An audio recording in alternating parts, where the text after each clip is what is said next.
Pessoal, vamos falar sobre a situação na Ucrânia e os russos que usaram armas químicas ontem em Mariupol. Vamos entender o que está acontecendo. Essa notícia, ou essas notícias, foram sugeridas por Davi Lozada, Nicolás Filho e mais um monte de gente. Obrigado aí ao pessoal que sugeriu as notícias. Obrigado a você que está assistindo o nosso vídeo. Se você gosta do nosso conteúdo, por favor, não esqueça de deixar o seu like e de se inscrever aqui no canal, né?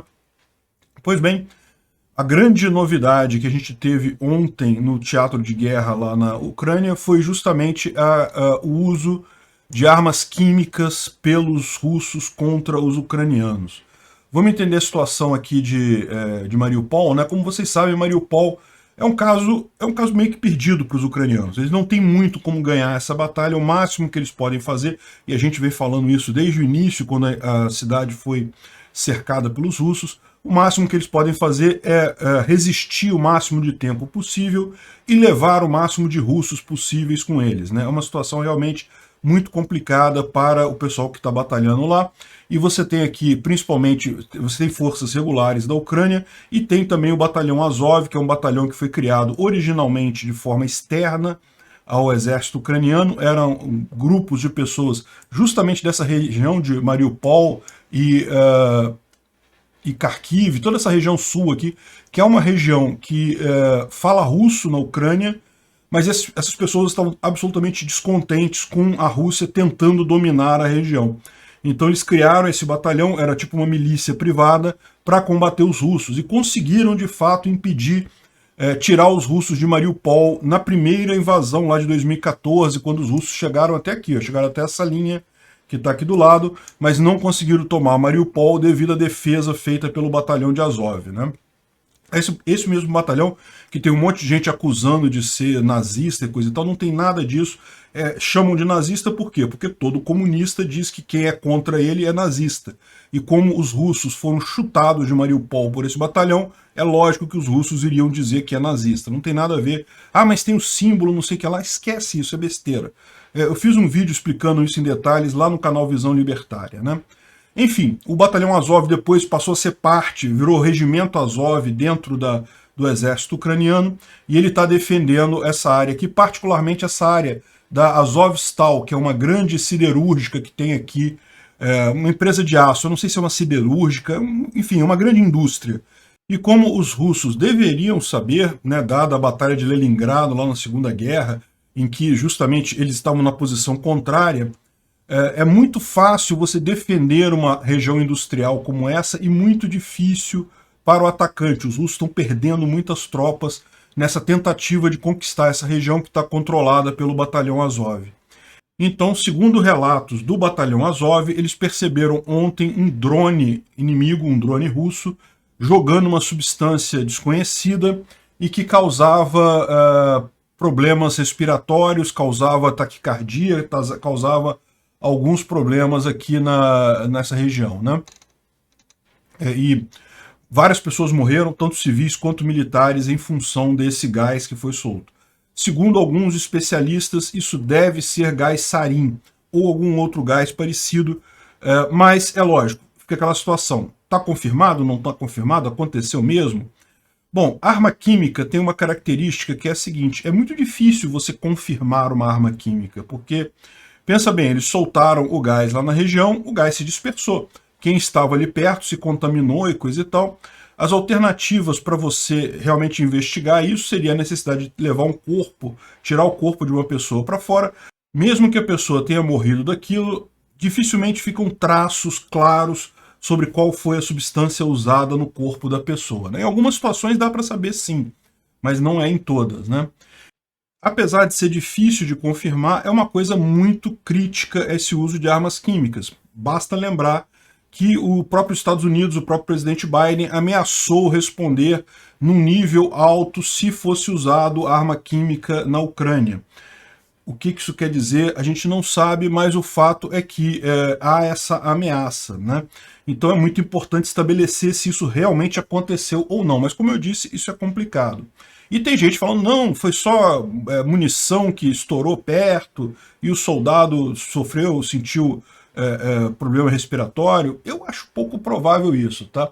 Eu alinho mais com o que disse o Anders Aslund, que é um especialista em geopolítica russa. ele falou o seguinte, olha só, o uso de armas químicas em Mariupol hoje foi cristalinamente claro. Por que isso?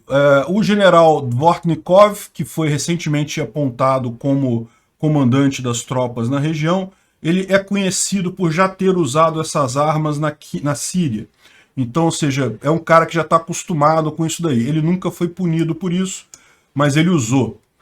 Segundo o Eduardo Bazurin, secretário do DPR, a República Popular de Donetsk, coisa e tal, ele disse que as tropas ucranianas defendendo Mariupol precisam ser retiradas da planta de Azovstal e atacadas com armas químicas. Ou seja, houve uma ameaça antes desse ataque feita por separatistas russos da região de Donetsk de usar armas químicas contra os ucranianos. E logo depois o batalhão Azov reportou o uso de armas químicas soltas de um drone e com a suspeita de que isso seria sarin, que é proibido por várias convenções sobre armas químicas e coisa e tal, inclusive retificadas pela Rússia, né? Ou seja, na visão dele, e eu concordo com essa visão dele, está mais do que claro o que aconteceu aqui. Os russos estão sendo muito pressionados, o exército russo está sendo muito pressionado para resolver a questão de Mariupol. Putin sabe que ele não tem como declarar que ganhou essa guerra se ele não tomar Mariupol. Então, naquele desespero dele de arrumar alguma coisa para dizer que ganhou a guerra, Mariupol é essencial. Então ele precisa da cidade. Ele está forçando muito os comandantes lá a tomarem a cidade de uma vez.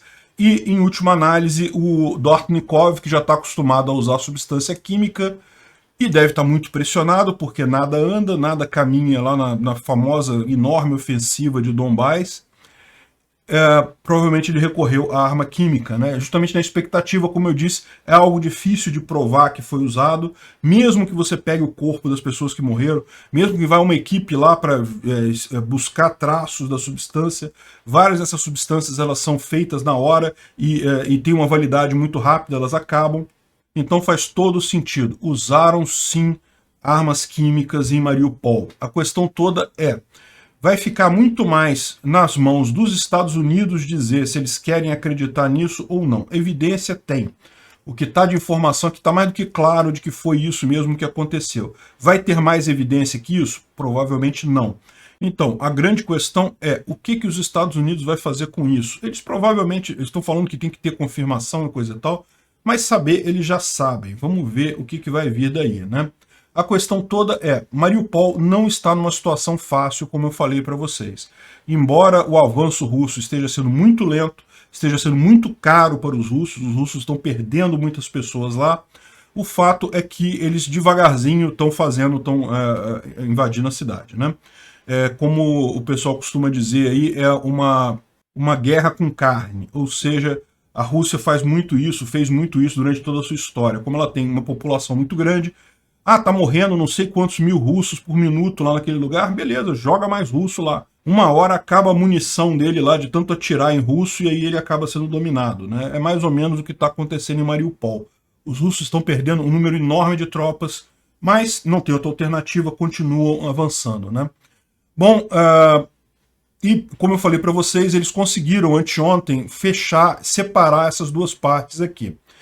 Existe um bolsão de tropas ucranianas aqui e outro nessa outra região aqui, e isso torna as coisas mais difíceis. Na verdade, os russos falaram que já controlavam todo o porto de Mariupol, ou seja, toda essa região aqui, mas segundo o Instituto para Estudo da Guerra, eles têm evidências de que ainda há muitas tropas ucranianas controlando essa região daqui, da parte de baixo do porto, né? Mas de qualquer forma é uma situação difícil. Eles próprios falam que estimam que Mariupol não vai durar mais muito tempo nas mãos ucranianas. A guerra de carne dos russos vai acabar em algum momento fazendo efeito e conquistando toda a cidade, né? E o grande desafio dos russos é justamente Azovstal, onde eles usaram armas químicas, né? Não estão usando apenas armas químicas, também estão usando contra-informação. Ontem saiu um grande conjunto de notícias sobre a batalha final de Mariupol, que seria ontem. Olha só, será que não tem a ver essa coisa de batalha final com arma química também? os próprios russos estavam espalhando esse tipo de coisa, como se fossem ucranianos, dizendo que era a batalha final por Mariupol e coisa e tal. Veja, eu não tenho dúvida que os ucranianos de Mariupol estão numa situação muito ruim, eles precisam de ajuda com muita urgência. Mas achar que, não, acabou já, eu não iria tão longe, né? Enfim, é os russos que querem dar essa visão de que a coisa já acabou, que Mariupol já caiu e coisa e tal, muito em função da pressão que eles estão sofrendo de Moscou por conta disso também, né? E, bom, é aquilo que eu falei para vocês, a questão toda, por que a Rússia está pressionando tanto os generais? Porque ela própria está sendo muito pressionada. Putin em si está numa situação muito complicada, né? Ontem o líder austríaco conversou com Putin, falou sobre os crimes de guerra e coisa e tal, e Putin não falou nada, não aceitou nenhuma condição, não tentou, não propôs nada em termos de paz, né? Como eu falei para vocês, tinha muita gente falando, olha só, tem acordo de paz, está quase saindo. E eu falei lá atrás para vocês, esqueçam, isso não vai sair, mantenha o que eu digo, esquece esse papo de paz, porque para Putin isso aí virou um jogo de vida ou morte. Ou ele vai até o final, ou ele cai no meio do caminho. Eu tô achando que essa altura do campeonato tá mais para ele cair no meio do caminho, né? Chega a ser meio patético, né? Mas a Rússia ameaçou a Finlândia e a Suécia, porque elas vão agora entrar mesmo com na OTAN, né? A Finlândia já falou que até o final de maio já vai ter assinado todos os documentos. É um processo que normalmente leva muito mais tempo, até porque você sabe como funciona a OTAN, os países membros têm que contribuir também, têm que pagar para participar da OTAN. Então é um processo complicado, tem que ter uma estrutura de controle nas Forças Armadas compatível com a OTAN, então é uma coisa que geralmente demora mais tempo. Porém, a Finlândia e a OTAN estão agilizando o processo todo e tudo deve estar concluído até o final de maio, né? E a Rússia está falando isso daí, mas eles sabem que não tem o que fazer, né? Não tem como a Rússia manter, não está conseguindo ganhar da Ucrânia, vai se meter com a Finlândia, e se fizer isso, aí vai ficar claro o caráter, vai ficar mais claro ainda o caráter expansionista dessa guerra do Putin, e não vai ter outra alternativa para a OTAN que não entrar nessa guerra de qualquer forma. Enfim, o desespero dos russos também está crescendo, porque começa a aumentar a oposição a Putin. Esse cara aqui chama-se Vladimir Kara-Murza. Ele já foi um deputado da Duma, lá do parlamento russo, mas saiu e se tornou um forte opositor a Putin. Ele é particularmente um grande opositor a essa guerra do Putin, mas como ele era uma figura de alto escalão, uma figura muito política muito conhecida lá na Rússia, ele estava meio que sendo poupado pelo Putin até aqui, não tinha sido preso e coisa e tal, ele tem falado abertamente contra essa guerra na Rússia. Isso acabou ontem, ele foi preso justamente acusado de desobediência. É aquele negócio, o ditador quando quer prender as pessoas, o que menos importa é o crime, eles inventam qualquer coisa lá e prendem, né? Então, é uma situação complicada, mostra o quanto o governo russo está se sentindo pressionado por isso daí. Ontem saiu a notícia também de uma purga de mais de 100 agentes da FSB. FSB é a antiga KGB, o serviço secreto russo, e sofreu, o chefe deles é o Bezeda, a gente já falou sobre isso, que ele teria sido encarregado de montar uma rede de suporte russo na Ucrânia, recebeu bilhões e bilhões de dólares e aparentemente não montou essa rede, ou a rede não funcionou, ou a rede funcionou, mas só em parte, vamos falar sobre isso daqui a pouquinho. O fato é que ele está sendo culpado pelo Putin por toda essa tragédia, por toda essa derrota russa lá na Ucrânia, né? Não haviam os agentes que seriam responsáveis por entregar a Ucrânia para o exército russo. E parece que agora, além do Bezeda, eu já tinha falado em outro vídeo, ele estava em prisão domiciliar, agora ele foi transferido para uma penitenciária, ou seja, uma situação muito pior. E além disso, houve, segundo eles estão dizendo aqui, uma purga de 150 agentes da FSB nessa história, ou seja, 150 agentes que estariam também envolvidos no que o Putin chama de rede de corrupção e coisa e tal. Mas eu quero deixar claro para vocês, não tem nada assim absolutamente garantido nisso daqui, tá? Tudo isso é informação obtida de formas indireta por algum agente que falou e coisa e tal. Então, parece que o Putin está culpando também o FSB pelo desastre todo, está culpando tanto o Exército quanto o FSB.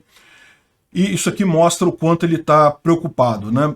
Quem gerou essa notícia aqui foi o Christo Grozev, que a gente já falou sobre ele, já fez alguns vídeos sobre ele. Então a informação ela tem um grau de confidencialidade alto. Não dá para saber, certeza a gente não tem, mas que a confiabilidade disso daqui é alta, né? Enfim, além disso, saiu mais uma carta. Vocês lembram daquele analista do FSB, que ninguém sabe quem é e que está soltando cartas através do Vladimir Oshenkin, que é um ativista russo dos direitos humanos que está refugiado na França. Então, esse Igor Shushko é um corredor ucraniano que traduz essas cartas. Enfim, saiu uma carta bem interessante sobre ele aqui, em que ele fala algumas coisas que são bastante curiosas, né? Então, em algum momento, ele fala sobre o grande dilema da Rússia, que a gente mencionou aqui também. O Putin quer mobilizar a tropa, mas a mobilização está indo muito mal, eles não estão conseguindo mobilizar de fato quase ninguém, e a única saída para o Putin seria decretar uma mobilização na sociedade, ou seja, decretar guerra, e aí ele poderia mobilizar, forçar as pessoas a participarem da guerra.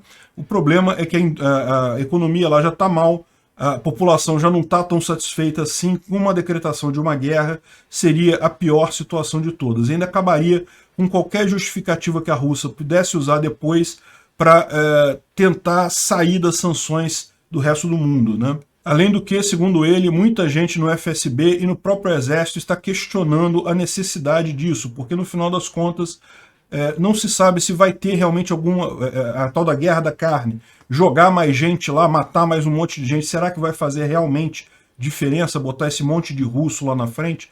O problema dele já tem também muita questão de logística, questão de armamento, talvez pessoal não seja nem o pior problema do Exército nesse momento, né? Um outro ponto interessante que ele fala aqui é sobre a situação do Kadyrov, né? O Kadyrov é aquele palhaço checheno, eu já falei sobre ele no vídeo de ontem. Foi no de ontem ou de anteontem? Agora eu não lembro. Falei num vídeo aí para trás. Ele era um líder da oposição na Chechênia contra os russos.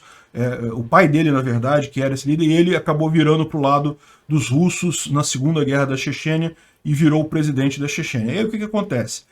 O Kadyrov está lutando na Ucrânia a favor da Rússia, né? E o que está acontecendo nesse momento? Começando a crescer de novo na Chechênia o movimento separatista, por dois motivos, né? O primeiro, porque ninguém suporta o Kadyrov lá, e agora que o Kadyrov não está lá, é uma boa oportunidade para o pessoal agir.